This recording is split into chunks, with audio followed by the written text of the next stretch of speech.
Estamos escuchando La Puñalada de Pintín Castellanos. Todavía recuerdo por la calle Rondó. Nos bajamos de un ómnibus que imagino pudo haber sido el 156. Íbamos caminando por Rondó hacia 18 de julio y a la altura del Teatro Circular, casi ahí, en el kilómetro cero. ¿Se acuerdan que antes se le decía kilómetro cero? ¿A qué es el kilómetro cero? Pero antes se usaba mucho más, porque salía la onda de ahí. Entonces, claro, me imagino que tendría, es una especulación, ¿no? Sí, Supongo tendría que ver. Que tiene que ver. Ahora, como ya no pasa nada, por suerte, ¿no? En el sentido, sí, ya el concepto de kilómetro cero ya no tiene sentido. Bueno, lo cierto es que nos encontramos con un señor que era Pintín Castellanos y mi madre enloquecida, como si hubiera visto a Rod Stewart, no sé, ¿no? Pintín Castellanos. Pero en realidad no queremos hablar de él, queremos hablar de Juan D'Arienzo, pues hoy se cumple un nuevo aniversario, repito, de Juan D'Arienzo. Se cumple el 118 aniversario de su nacimiento, que se llevó a cabo en el 1900.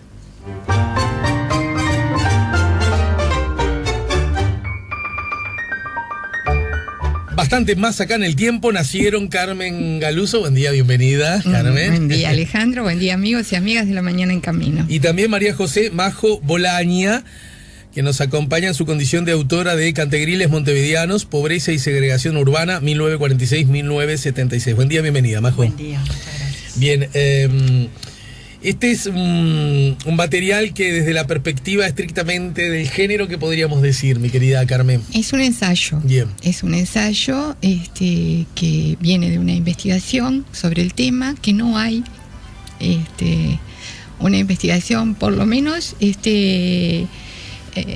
ella recurrió a documentación anterior, pero bastante lejana en el tiempo y no tan completa y no en el enfoque que le dio María José. Uh-huh. Para mí es un trabajo estupendo porque va más allá. Yo pensé que iba a ser un trabajo que iba a estar focalizado sobre el tema de la vivienda, ¿no? Cómo surgen los cantegriles, uh-huh, por qué surgen, inclusive. Yo tenía un error grande con los cantegriles porque pensaba que eran un fenómeno urbano. Descubrí en el trabajo de María José que no son solo un fenómeno urbano. Uh-huh. Pero aparte ella aborda cómo surgen otras otras particularidades, ¿no? Otras segregaciones, el tema del trabajo, el tema de la educación, y después uno pasa a entender el tema de los carritos. Para mí, claro, eso fue impresionante, porque ¿por qué cuesta tanto sacar el tema de los carritos? ¿Cómo surgen? ¿Cómo llega la gente a vivir del carrito? Que es más que juntar cosas para vender, es encontrar comida, es encontrar objetos que me sirvan para mi casa, supuesta casa.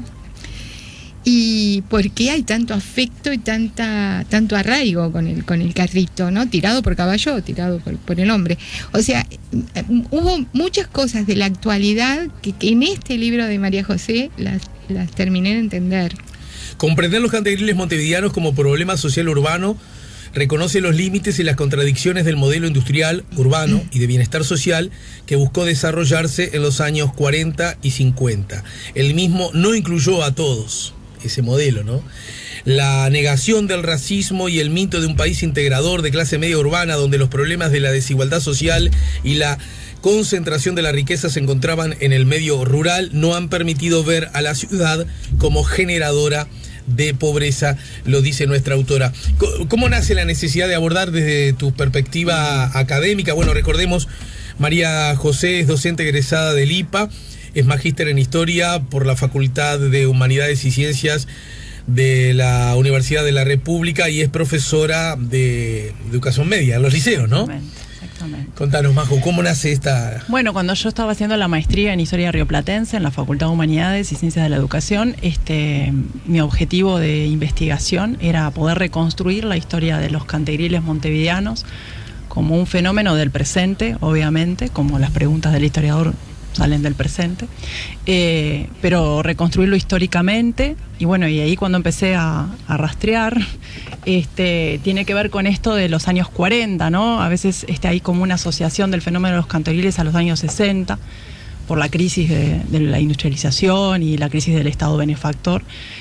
Pero en realidad, cuando uno rastrea en las historias, claro, se da cuenta que no, que ya en los 40 aparecen los primeros asentamientos con ranchos de lata en ciertos lugares de Montevideo. Yo estudié uno de esos lugares específicamente, pero sé que hay otros en los cuales no profundicé la investigación por una cuestión de posibilidades. Me focalicé en un territorio, pero bueno, sí, es un fenómeno de los años 40 que tiene que ver con el desarrollo del modelo industrializador. Ajá. ¿Por qué tiene que ver? ¿Por qué es hija esa situación de ese modelo? Y bueno, porque en realidad muestra un límite del modelo, que es un poco lo que de alguna manera se muestra en la historia, ¿no? Hay como una idea de ese Uruguay de los 50 con un crecimiento económico importante, que por supuesto que lo tuvo, y como que un Uruguay integrador, donde todos los sectores sociales pudieron incorporarse al modelo industrial o al Estado también, ¿no? a los servicios del Estado, y bueno, y no, hay sectores sociales que no se pudieron integrar, que quedaron al margen de esos beneficios, y fueron unos cuantos. O sea que desde esa perspectiva podríamos decir que de los 40 para acá, ¿no? Una vez que esa rueda o ruedita empezó a girar con distintas formas, con distintas características, con distintos volúmenes, eso nunca ha dejado de existir, más bien todo lo contrario, ¿no? Ha crecido. En realidad, en los años 40 es un crecimiento relativamente lento, claro, si se quiere. En los años 50 ya es más grande el crecimiento, se desarrolla mucho más el fenómeno. En los años 60, 70 y 80... digamos que explota el fenómeno, y en los años 90 ya empieza a tener otras características, pero también, ¿no? Lo que se conoce como asentamientos irregulares, claro, claro, ¿no? Que hay distintos tipos de asentamientos irregulares y hay distintas formas de ocupar la tierra urbana, ¿no? Pero en el caso de lo que nosotros conocemos como cantegriles, es un fenómeno que empezó en los 40 y que se rastrea hasta principios de los 90, ¿no? Ajá. ¿Querías decir algo? Me pareció, Carmen. No. Porque entonces estoy pensando, ¿no? Que nosotros, yo vivía en la calle Robinson, en la curva Industria, muy cerca, relativamente cerca del cilindro municipal, entre Jaime Roldós y Pons y Centenario.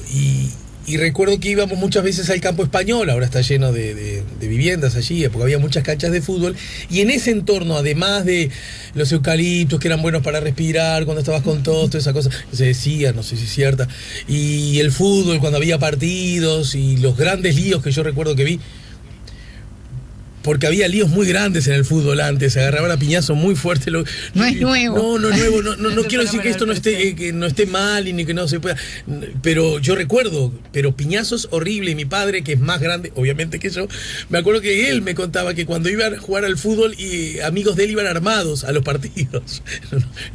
No sé, me sentí, ahora me vino el recuerdo y lo conté. Y estaban los cantegriles en el marco de todo eso. Cantegriles con gurises que tenían moco, que a mí siempre me llamaban las gurises de mi edad, niños, ¿no? Y que me generaban una mezcla casi perfecta entre, llamémosle, compasión y misericordia y temor y extrañamiento. Me asustaban, sentía que podían hacerme daño y a su vez me daba pena. Mi madre empleada doméstica y mi padre herrero de obra, o sea, pero aún así era notorio que estaban muchos escalones debajo nuestro, ¿no? Y era un fenómeno con el que convivíamos diariamente, porque subían por Robinson con los carritos en los que vos hablabas. Era como, formaba parte del paisaje urbano. Del paisaje urbano. Y lo curioso, estoy hablando mucho más acá en el tiempo, incluso... Me estabas hablando de los 70. Y ya, porque si 80. Yo soy del 65, mis recuerdos van del 70 para acá, en ese sentido, ¿no? Y recuerdo que forma parte de ese paisaje urbano que de tan presente pasa a ser casi invisible, ¿no? Lo que hemos hablado millones de veces, que ustedes los académicos que trabajan en el área social tanto insisten al respecto, ¿no? ¿Qué hacían los gobernantes de la época, el Estado de la época, las políticas sociales? ¿Cómo estaba arriba de la mesa ese asunto? ¿Estaba, no estaba? ¿Se debatía, se discutía? Bueno, eso también lo trabaja el libro, ¿no? Hay un capítulo que se dedica a eso, a las políticas públicas, en el contexto del 46 al 73. En realidad ya en los años 50 es una preocupación del gobierno el fenómeno de los cantegriles. Quien inventó el uso de esa palabra, pero que hace referencia en los años 40 y en los años 50 a el cantegril Cantilclao de Punta del Este, a esa ironía. Es una mirada irónica, ¿no? Totalmente, de la desigualdad en realidad, ¿no? De la contradicción entre pobreza y riqueza. Casi agresiva. Claro. En Pero realidad es una connotación, ¿no? Porque en realidad por un lado podríamos decir que lo que está marcando es una desigualdad, ¿no? Que allí donde están digamos, por un lado hay una pobreza extrema y por el otro lado están ricos, y pensando en un barrio como el barrio Cantegril, que era un barrio pensado para las estrellas de cine de fines de los 40, principios de los 50. Y por otro lado, después esa palabra tiene su propia historia, que es eso, ¿no? Cómo se va generando una estigmatización sobre determinadas poblaciones, pero eso es la historia de la palabra. Sí, entiendo, ¿no? la historia de la palabra. Y con de respecto hecho, en mi vida, la palabra cantegril, aludiendo al cante, claro, y llegó mucho antes que el cantegril de Punta del Este, porque era el que estaba a pocas cuadras de cerca casa, tuyo, ¿no es cierto? Que la palabra tenía su historia, pero no la sabemos los que Claro, hicimos después sí, el fenómeno. No, en el caso de las políticas públicas, yo llegué obviamente hasta el año 73, no abarqué el periodo de la dictadura, ni postdictadura, ¿no? Pero en ese contexto, en los años 50, hay una política importante de los gobiernos vallistas, que yo lo trabajo, y sobre todo tiene que ver con el territorio donde yo trabajo, que es la Unidad Casaballe, ¿no? Que precisamente la planificación de la Unidad Casaballe hace referencia a esa búsqueda de buscar una solución a los cantegriles que estaban en la zona. ¿Esas políticas eran protagonizadas por el gobierno central o el gobierno departamental? Municipal. Sí, en convenio con INVE. En aquel momento existía el Instituto Nacional de Vivienda Económica, que las viviendas económicas se pensaban así, a nivel departamental, en todo el Uruguay, con el INVE, ¿no? Y si pudiéramos... no había un ministerio de vivienda. Establecer una línea entre esos 40 y los hijos de esos primeros cantegrileros y los nietos lograron a través de la escuela bareliana, en una época incluso donde los barrios eran barrios más integrados, más policlasistas, ¿no? Mi experiencia de escuela pública indicaba que de verdad había gente que, no digo que fuera millonaria, pero que sí, bueno, tenían auto y teléfono, ¿no? Eso ya era... quiero decir, lograban a través de la educación pública, de integradora, de buena calidad, ¿lograban pegar el salto o no? Y diría que no. No, porque han crecido además, ¿no? Obviamente, no. No, porque en realidad los mecanismos de exclusión son muchos. No es solamente, por ejemplo, cuando se crea la Unidad Casaballe y se hace la escuela se hace en esa zona, para los habitantes de esa zona, y con la idea de recuperar, porque se llama Centro de Recuperación Social, ¿no? De recuperar a los habitantes de los rancheríos, ¿no? Ese es el proyecto municipal. Después en los años 60 se construyen viviendas, pero no se construyen escuelas.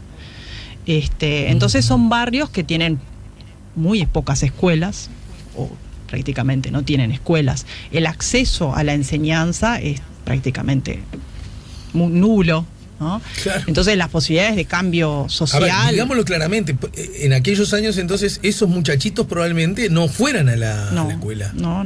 Iban a trabajar, era lo que veíamos vendiendo en el ómnibus, en la esquina. Yo recuerdo que una de las amenazas con las que yo no estoy reivindicando nada, es más, digo más bien que...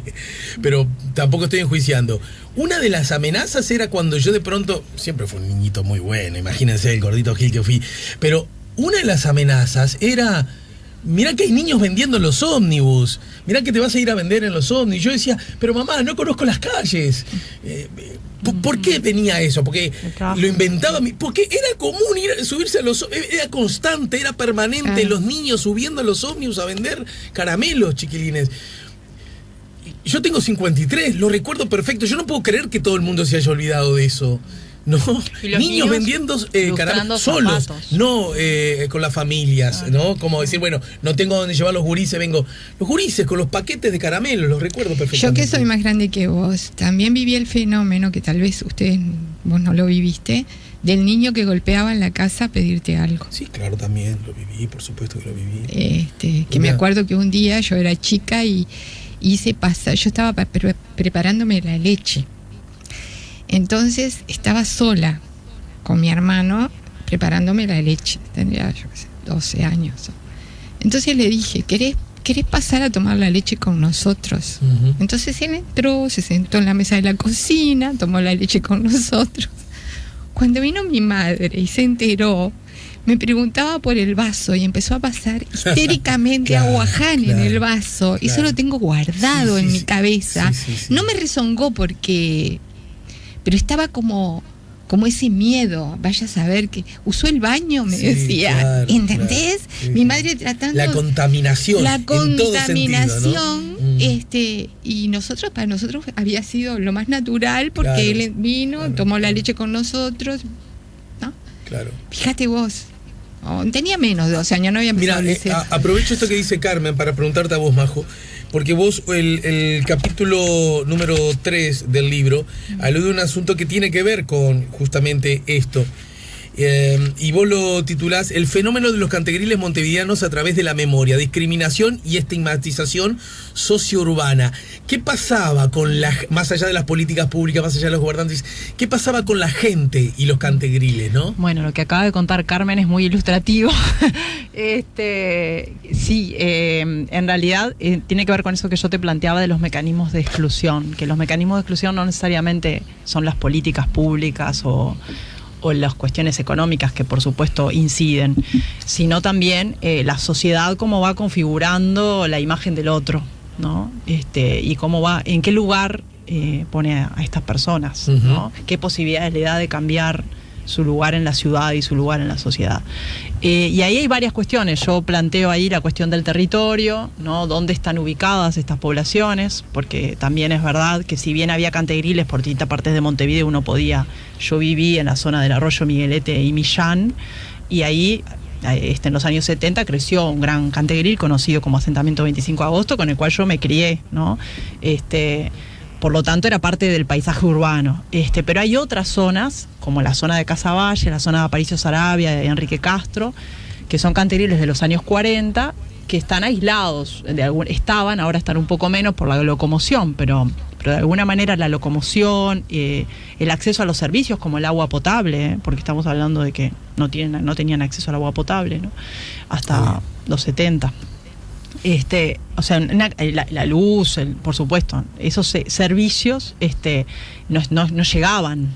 Sí, incluso con los temas de saneamiento había grandes problemas. Bueno, ¿no? esos en los años 90 recién se hacen. Yo recuerdo que a los fondos de... Mirá, a los fondos de un gran baldío que había como una gente que vivía ahí que yo ni siquiera la conocía. Estoy hablando ni siquiera en el cantegril, era como un subcantegril de no...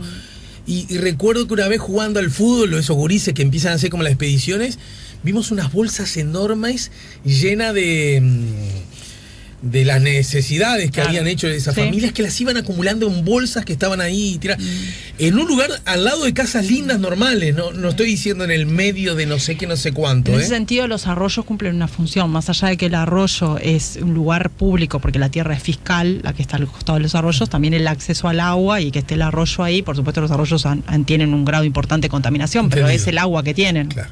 ¿no? Y además hay otra cuestión que yo planteo que para mí es un punto también clave, que es el racismo, ¿no? Como un mecanismo. Bueno, esa era la otra que te iba a preguntar, porque incluso en las conclusiones recién lo veíamos. Pero las personas que vivían en cantegriles, ¿eran negras? Bueno, el último censo, el del 2011, muestra que la mayor parte de la población afrodescendiente es pobre en Uruguay. Sí, desde ya. Eso plantea que hay una historia de exclusión, una historia de pobreza, y lo que yo vi cuando fui a trabajar en el territorio y a hacer entrevistas es que la mayoría de mis entrevistados son afrodescendientes. Y yo no los elegí. O sea, yo fui a trabajar al territorio, empecé a entrevistar porque necesitaba testimonios y bueno, y ahí fue apareciendo eso, de ver esas historias, inclusive historias de mujeres negras que se casan con hombres blancos y que son excluidas de su círculo familiar, que eso está en el libro también. O hombres negros que se casan con hombres blancos, que se casan con mujeres negras. O sea, hay como una cuestión de exclusión de aquel que decide, y además hay trabajos de los años 50 que mostraban una sociedad donde casarse con un negro o estar con una población, casarse con alguien de descendencia africana podría significar la exclusión Perfectamente, social. sí. Hay una cosa bien interesante también que aparece en el libro, vos que hablabas, qué posibilidades había de salir de eso, ¿no? No solo el componente económico, porque a veces podían acceder a un trabajo, pero eran excluidos y decían que vivían en esas zonas. Wow. Entonces, para poder acceder a un trabajo tenían que mentir acerca de su dirección. Y la otra es, cuando aparece el tema de los afrodescendientes, es que muchos dejaban de estudiar porque se sentían discriminados en las instituciones educativas por sus pares, y les decían a las madres, no quiero estudiar más, pero era en realidad porque no la pasaban bien. Claro. Entonces, todas las formas que tenemos, puede haber una escuela, pero puede haber un niño que rechace ir a la escuela porque no se siente como bien tratado, como debe ser tratado en la escuela. Y puede haber alguien que tenga ganas de trabajar, porque a veces se cree que en esas poblaciones la gente no quiere trabajar o no está preparada para trabajar, pero queriendo trabajar y estando preparado para trabajar, cuando da sus datos y dice que vive en un cantegril, prefieren no tomarlo. Claro. Y si lo toman, decían que, por ejemplo, los compañeros, cuídate de porque viene del cante. O sea, todas las formas que tiene de expulsar la sociedad. Pregunta Mari, buen día. ¿Los originarios habitantes de los cantegriles eran del interior del país buscando trabajo? Sí, es muy buena pregunta, porque esa es una de las cosas que... Eso se suele escuchar, ¿verdad? Eso es lo que de alguna manera trata de rebatir esta historia que, ¿no? Es uno de los puntos claves, así que fue el punto clave. Hay como una visión que eso tiene que ver con que se fue construyendo una idea de que como venían de la campaña no podían adaptarse al modo de vida urbano, porque esto tiene que ver con la intelectualidad uruguaya, no solamente en el común, de que, bueno, como no podían adaptarse, terminaban viviendo en un cantegril. Bueno, no, eso no es así. Forma parte del mito, del relato, exactamente, ¿no? De un relato mítico, construido, claro, con escasa base empírica, más bien nula. Para justificar. En todo caso justifica, claro. Ay, no pudieron, qué pena, ¿no? Porque te lavas la conciencia. Claro. De niña me decían que me llevaba en la bolsa que portaba para poner lo que les daban. Sí, claro, las personas que iban con bolsa. El hombre de la bolsa. El famoso viejo de la bolsa. El viejo de la bolsa. Sí. 099-894-987. Afrodescendientes. Está muy participativa Mari y nos alegra. Afrodescendientes e indígenas. ¿Hay rastros de población que se pueda identificar con origen indígena que... Eso es más difícil de identificar, ¿no? Porque, bueno, somos una población mestizada, ¿no?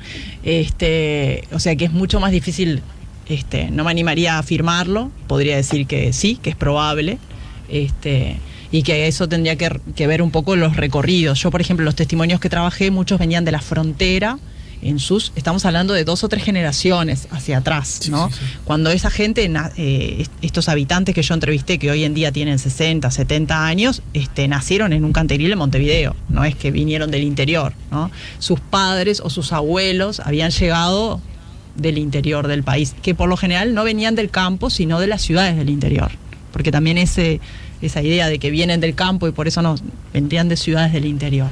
Ahí, ¿qué población indígena? Bueno, eso ahí habría que rastrear. Bien, bueno, yo te agradezco mucho, María José, la visita y bueno, y también te agradezco mucho este trabajo que ahora está en formato libro, editado por Rumbo, imagino, Carmen. En todas las librerías, distribuido por Guzzi.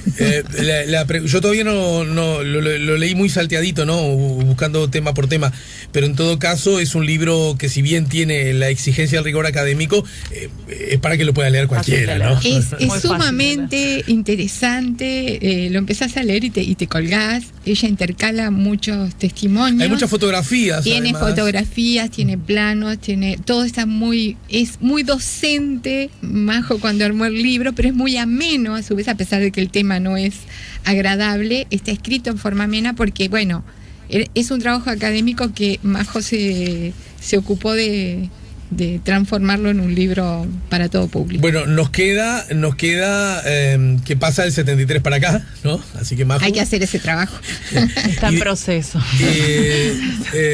Y después algo que vos misma señalás en el libro, y es que la implicancia de los cantegriles como formación sociourbana en su relación con el Estado, los partidos políticos, las organizaciones sociales, la cultura y la educación son aspectos que esta investigación no abordó y conformarían otras líneas de análisis para la comprensión de la pobreza urbana en el Uruguay contemporáneo. Bueno, esto nos queda entre lo pendiente también. Nos hace falta más. Todo un desafío. Bueno, a seguir trabajando, mujer. Bueno, muchas gracias.